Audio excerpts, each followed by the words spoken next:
Chaque jour, Charles et Carole vous présentent la leçon de l'école du sabbat.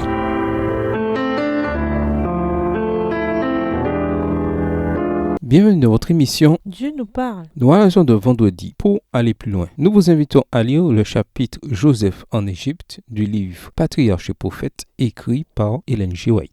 Joseph et Daniel furent séparés de leur famille au moment où ils passaient de l'enfance à l'âge viril et ils furent emmenés tous deux en captivité dans des pays païens. Joseph fut tout particulièrement sujet aux tentations qui résultent du changement de fortune. Dans la maison du père, il avait été un enfant tendrement chéri. Dans la résidence de Potiphar, il fut esclave, puis confident et compagnon, enfin homme d'État, instruit par l'étude, l'observation et le contact avec les hommes. Condamné injustement, enfermé dans la prison de Pharaon, sans espoir d'être jamais relâché et vengé. Amené lors d'une crise à être le chef de la maison, comment parvint-il à conserver son intégrité? Pendant son enfance, Joseph avait appris à aimer et à craindre Dieu, souvent dans la tente de son père ou sous le soleil ou sous le ciel constellé d'étoiles de la Syrie. On lui avait parlé de la vision de Bethel, de l'échelle dont le sommet touchait au ciel, et des anges de Dieu qui montaient et descendaient par cette échelle, et de celui qui, du haut de son trône, s'était révélé à Jacob. On lui avait aussi parlé de la lutte du patriarche près du torrent de Jabbok,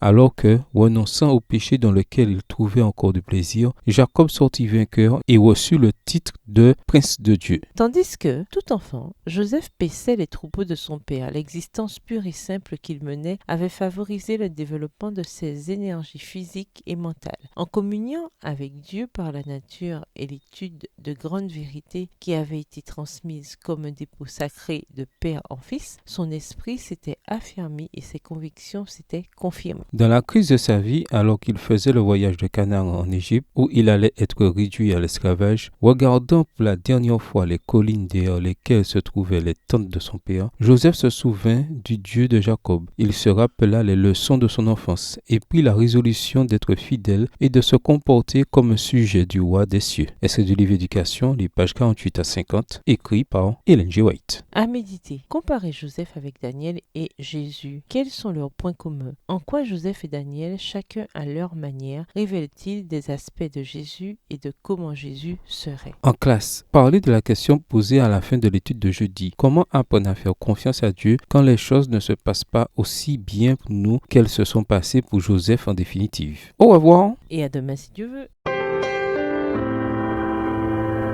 Dieu nous parle. Chaque jour, Charles et Carole vous présentent la leçon de l'école du sabbat.